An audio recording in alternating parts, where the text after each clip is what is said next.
Assalamualaikum warahmatullahi wabarakatuh. Di sini saya sebagai perwakilan kelompok akan mengulas kembali hasil dari wawancara. Nah, di sini latar belakang yaitu pemimpin perusahaan menginginkan sistem informasi untuk melakukan proses perekrutan karyawan baru di tempat perusahaan tersebut. Perusahaan tersebut bernama PT ABC yang bergerak di bidang pabrik sepatu dan sandal.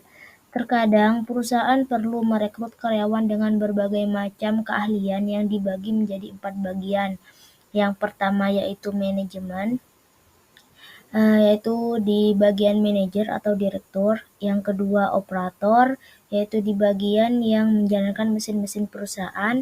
Yang ketiga yaitu admin, di sini sebagai administrasi. Dan yang keempat keuangan, yaitu bagian akuntan. Pemimpin perusahaan dulunya jika ingin merekrut karyawan baru harus membuat poster terlebih dahulu untuk mengumumkan adanya lowongan pekerjaan yang disebar di mana saja. Pendaftar akan datang ke tempat perusahaan atau mengirim pos untuk mendaftar di perusahaan tersebut. Maka dari itu, pemimpin perusahaan menginginkan sistem informasi HRD rekrutmen. Dengan demikian, adanya sistem informasi HRD rekrutmen ini, maka perekrutan akan berjalan lebih cepat. Perumusan masalah. Berdasarkan latar belakang masalah di atas, maka rumusan masalah yang dapat diangkat adalah bagaimana membuat sistem informasi HRD rekrutmen di PT ABC. Batasan masalah yaitu sistem informasi yang dibuat berisi 2 tingkat user, yaitu pelamar dan HRD atau direktur. Pelamar di sini dapat mengajukan lamaran pekerjaan tanpa melalui proses login terlebih dahulu. Sedangkan HRD atau direktur dapat mengelola dari sistem informasi tersebut dengan melakukan login terlebih dahulu. Di sini alur atau proses dari sistem informasi tersebut yaitu pertama pelamar pekerjaan melakukan pendaftaran terlebih dahulu.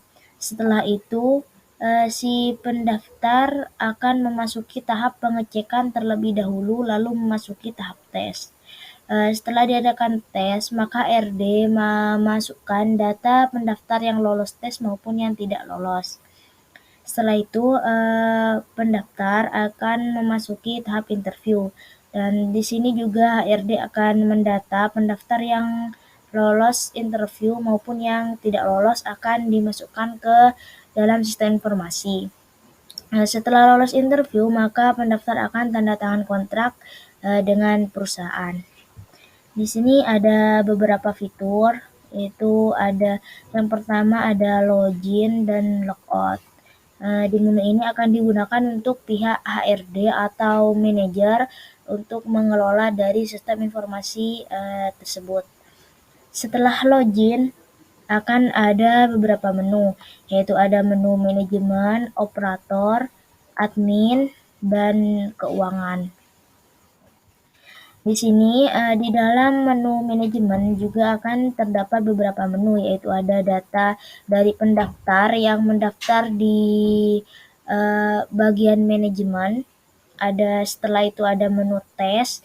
Di dalam menu tes juga terdapat 2 menu, yaitu pendaftar yang lulus tes dan pendaftar yang tidak lulus tes. Lalu di sini ada menu interview. Di sini juga ada 2 menu, yaitu untuk pendaftar yang lulus interview dan yang tidak lulus. Dan setelah itu ada menu tanda tangan kontrak, yaitu yang isinya ya terdapat data dari karyawan yang sudah melakukan tanda tangan kontrak. Di sini 4 menu di sini juga akan terdapat di menu operator, di menu admin, dan juga menu keuangan. Sekian dari saya. Wassalamualaikum warahmatullahi wabarakatuh.